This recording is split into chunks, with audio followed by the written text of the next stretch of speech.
एक समय की बात है, हिमालय की खाड़ी के किनारे एक छोटे से शांत गांव में राहुल नाम का एक युवा लड़का रहता था। राहुल अपने क्रोधी स्वभाव और चंचल मन के कारण गांव भर में प्रसिद्ध था। उसका मन हर समय विचारों से भरा रहता था। सोचो कि उसके विचारों के तूफान ने उसके मन को एकदम बेचैन कर दिया था। उसके जीवन से शांति मानो गायब हो गई थी और वह हमेशा अपने ही ख्यालों में खोया रहता था और तनावपूर्ण जीवन जी रहा था। उनके अशांत मन और क्रोध के कारण उनके अपने परिवार के सदस्यों और गांव वालों से भी संबंध अच्छे नहीं थे, जिससे वह और भी अधिक अकेला और अपमानित महसूस करने लगा। वह और भी अधिक मानसिक तनाव की स्थिति में चला जाता है। एक समय की बात है, राहुल अपने गांव की गलियों में घूम रहा था। तभी उनकी मुलाकात एक बौद्ध भिक्षु से हुई, जो एक पेड़ की छाया के नीचे ध्यान में बैठे थे। बौद्ध भिक्षु के चेहरे से निर्मल शांति की आभा झलक रही थी। इस असीम शांति में राहुल बौद्ध भिक्षु की ओर आकर्षित हुआ।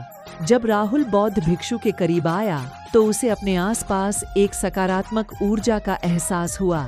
भरत को एहसास हुआ कि इस असीम शांति और सकारात्मक ऊर्जा का स्रोत कहीं न कहीं इस बौद्ध भिक्षु के भीतर ही है। इसलिए वह वहीं बैठकर उसकी आंखें खुलने का इंतजार करने लगा। थोड़ी देर बाद जब बौद्ध भिक्षु की आंख खुली तो उसने एक युवा लड़के को अपने सामने बैठा पाया, जो बहुत तनावग्रस्त और नकारात्मक भावनाओं से भरा हुआ लग रहा था। राहुल ने बौद्ध भिक्षु की ओर उदार भाव से देखा और बहुत विनम्रता से कहा, मालिक, मेरा मन बहुत अशांत है और मेरे मन के विचार मुझे खाए जा रहे हैं। मुझे एक पल के लिए भी शांति महसूस नहीं होती। क्या आप मुझे सिखा सकते हैं कि मैं अपने अशांत मन को कैसे शांत करूं? बौद्ध भिक्षु ने राहुल की पीड़ा को समझते हुए करुण दृष्टि से देखा और कहा, मेरे प्यारे बच्चे, मैं तुम्हें एक कहानी सुनाना चाहता हूँ। इस कहानी में मानसिक शांति और खुशी के रहस्य छिपे हैं। क्या आप कहानी सुनना चाहेंगे? राहुल ने हाँ में सिर हिलाया और पूरी एकाग्रता से कहानी सुनने को तैयार हो गया। उनके अंदर जिज्ञासा चरम पर थी। वो कहानी सुनने को बेताब था। बहुत समय पहले की बात है। एक नगर में शक्ति नाम का एक आदमी रहता था। शक्ति बेहद महत्वाकांक्षी व्यक्ति थे और उन्हें हर काम में लोगों से मदद की जरूरत पड़ती थी। यदि उसे किसी से असफलता और बुराई सुनने को मिलती थी तो वह गहरी चिंता और तनाव में चला जाता था। उनका मानना था कि सफलता और भौतिक शक्तियां वांछित खुशी देंगी, लेकिन वह जितना सफलता और प्रशंसा के पीछे भागता था उतना ही मानसिक तनाव में डूबता जाता था। लेकिन अचानक शक्ति का सामना उस समय के मशहूर बौद्ध भिक्षु से हो गया, जिसका नाम महाकौशल था। महाकौशल अपने शिष्यों को ध्यान की शिक्षा देते थे और वह स्वयं एक बहुत ही ध्यानमग्न और प्रबुद्ध व्यक्ति थे। महाकौशल की अद्भुत एकाग्रता से प्रभावित शक्ति ने उनसे अपने भटकते मन को शांत करने का उपाय जानना चाहा। शक्ति ने कहा कि मेहनत में हमेशा सफलता के पीछे भागता हूँ और लगातार अधिक हासिल करने की कोशिश करते हो, फिर भी मुझे कोई क्षणिक संतुष्टि या आत्मसंतुष्टि नहीं मिलती। इस निरंतर बेचैनी के बीच मैं शांति कैसे पा सकता हूँ? बौद्ध भिक्षु ने करुण दृष्टि से उसकी ओर देखा और उत्तर दिया, आपका मन एक अशांत नदी की तरह है जो हमेशा बहती रहती है। आप कभी भी शांत नहीं रह सकते।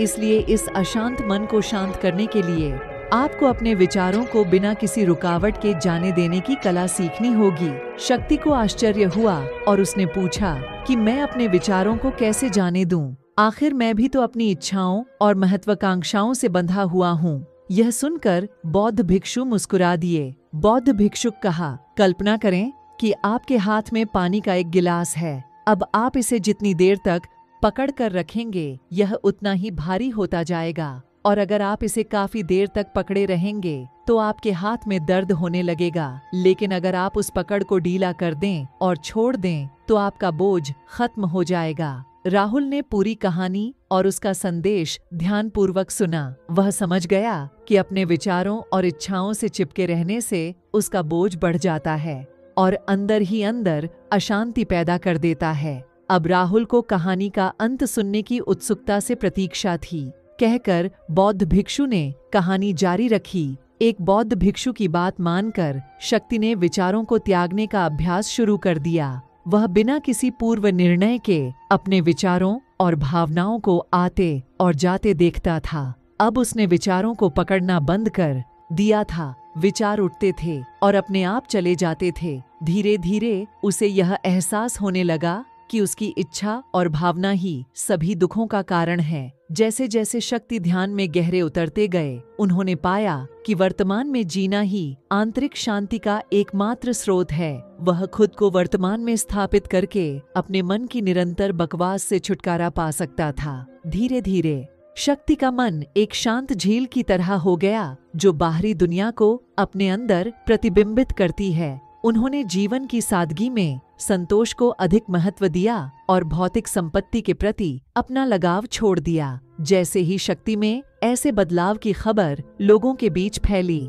दूर दूर से लोग मार्गदर्शन लेने आने लगे। लोगों को विचारों को मुक्त करने की कला सिखाना और उन्हें अपने भीतर शांति खोजने के लिए मार्गदर्शन करना, वह लोगों के बीच शांति और ज्ञान का प्रतीक बन गया। शक्ति और साधु की कहानी समाप्त कर महाकौशल बौद्ध भिक्षु कुछ देर के लिए चुप हो गए, ताकि इस कहानी का अर्थ राहुल के मन में अच्छी तरह बैठ जाए।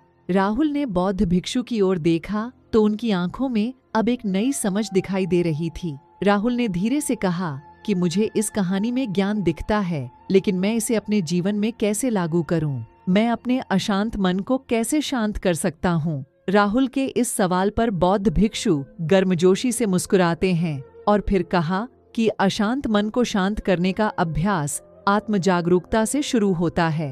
अपने भीतर उठने वाले विचारों का निरीक्षण करने के लिए प्रतिदिन कुछ समय निकालें। उन भावनाओं पर ध्यान दें जो आपके मन में आती हैं और देखें कि वे कैसे आती हैं और आकाश में गुजरते बादलों की तरह चले जाए। राहुल ने आंखें बंद कर लीं और बौद्ध भिक्षु के कहे अनुसार अपने विचारों का अवलोकन करने लगे। जैसे ही उसने अपने भीतर उठने वाले विचारों पर ध्यान देना शुरू किया, उसे इसका एहसास हुआ। उसे अपने अंदर चिंता और इच्छाओं की एक निरंतर धारा बहती हुई महसूस हुई।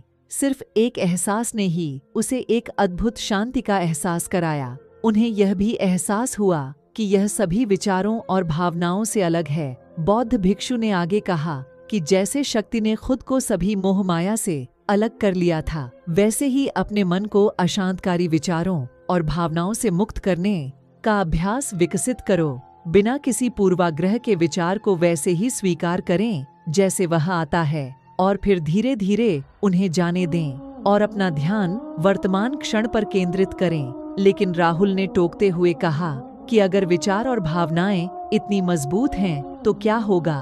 बौद्ध भिक्षु ने कहा, यह बना रहता है और मन को छोड़ने से इनकार करता है। बौद्ध भिक्षु ने राहुल की बात से सहमति जताते हुए सिर हिलाया और कहा, ऐसे कई मौके आएंगे जब आपके मन में सवालों का बवंडर चल रहा होगा। जब आपका दिमाग आपकी बात ही नहीं सुनेगा, तो ऐसे में आपको अपनी सांसों की ताकत पर विश्वास करना होगा। एक बार फिर भिक्षु ने राहुल से कहा, अपनी आंखें बंद करो और अपनी सांसों पर ध्यान केंद्रित करने के लिए अपने पेट को ऊपर उठता हुआ और मत्ता हुआ महसूस करे। बौद्ध भिक्षु ने बताया कि जब भी आपका मन अशांत हो तो तुरंत अपनी सांसों पर लौट आएं। सांस की वाद्य गति आपको तुरंत वर्तमान के चरणों में वापस खींच लेगी और आपको शांति का अनुभव कराएंगी। एक बौद्ध भिक्षु के निर्देशानुसार आने और जाने वाली सांसों पर ध्यान केंद्रित करने का प्रयास किरे। इस छोटे से व्यायाम से उन्हें मानसिक शांति का अनुभव हुआ। उसे याद आया कि उसकी सांसें हमेशा उसके साथ थीं, जो उसे वर्तमान क्षण की याद दिलाती थीं, आराम और शांति लाती है। राहुल के इस विकास को देखकर बौद्ध भिक्षु मंद मंद मुस्कुराए और बोले, मेरे प्रिय, बेचैन मन को शांत करना एक ऐसा अभ्यास है जिसमें बहुत प्रयास और दृढ़ इच्छा शक्ति की आवश्यकता होती है, क्योंकि लगातार व्यायाम से मांसपेशियां मजबूत होती हैं। उसी तरह नियमित अभ्यास से मन भी शांत होता है। स्वीकृति में सिर हिलाते हुए इस बौद्ध भिक्षु को धन्यवाद देते हुए उन्होंने वादा किया कि आज से वह अपने अशांत मन को शांत कर सकें और अपनी गैर शक्तियों को मुक्त कर सकेंगे। बौद्ध भिक्षु ने राहुल के कंधे पर हाथ रखकर कहा, मुझे आपकी क्षमता पर बहुत भरोसा है और आपको जल्द ही आंतरिक शांति मिलेगी, लेकिन याद रखें कि यह आसान नहीं होगा। लेकिन अगर आप दृढ़ इच्छा शक्ति और खुले दिल से प्रयास करेंगे तो आप निश्चित रूप से वह शांति पालेंगे जो आपके अंदर है। उस दिन से राहुल अपने अशांत मन को शांत करने का प्रयास करने लगा और हर दिन ध्यान करने के लिए एक अलग समय निर्धारित किया। उसने अपने मन में उठने वाले विचारों को बिना किसी रोक टोक के जाने दिया और अपनी सांसों के जरिए खुद को वर्तमान में बनाए रखने की कोशिश की। समय के साथ अभ्यास करते हुए राहुल को अपने अंदर शांति का अनुभव हुआ। जैसे जैसे समय बीतता गया, राहुल को ज्ञान और शांति का स्रोत कहा जाने लगा। जैसे जैसे समय बीतता गया, भरत को ज्ञान और शांति का स्रोत कहा जाने लगा। ग्रामीण अपने अशांत मन को शांत करने के लिए राहुल के पास आने लगे। बौद्ध भिक्षुओं के शिक्षक दूसरों की मदद करते समय आत्म जागरूक बौद्ध भिक्षु आंतरिक शांति पाने की शिक्षा देते हैं। इसके साथ ही उन्होंने अपनी सांसों पर ध्यान देने और अपने विचारों को मुक्त करने की कला भी सिखाई। ऐसे निवासियों का विकास हुआ और उन्हें मन की अमूल्य शांति मिली।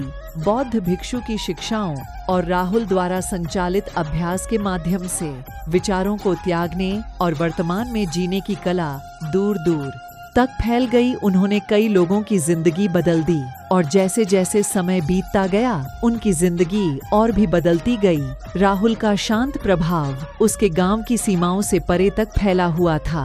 आसपास के गांवों और शहरों से लोग राहुल के परिवर्तन की कहानी सुनते थे, उनसे सलाह लेने आते हैं। मन के बोझ तले दबे लोगों के लिए राहुल आशा की किरण बन गया। राहुल की शिक्षाएं केवल ध्यान और प्रवचन तक ही सीमित नहीं थीं, बल्कि वह रोजमर्रा के काम जागरूकता के साथ करने पर ज्यादा जोर देते थे। वह लोगों को अपनी भावनाओं के प्रति जागरूक रहने की याद दिलाते थे। निष्कर्ष इस बात पर ध्यान दें कि आप दिन भर में क्या करते हैं और अपने आसपास होने वाली घटनाओं पर आप कैसे प्रतिक्रिया करते हैं। हर काम पूरी जागरूकता के साथ करें। जब आप खाएं तो प्रत्येक टुकड़े के स्वाद का आनंद लें। जब आप सूरज की रोशनी के सामने खड़े होते हैं तो उसकी गर्मी महसूस करें। लोग क्या कहते हैं उसे ध्यान से सुनें और समझें। छोटे छोटे बदलावों से लोगों के जीवन में चमत्कारिक परिवर्तन आते हैं।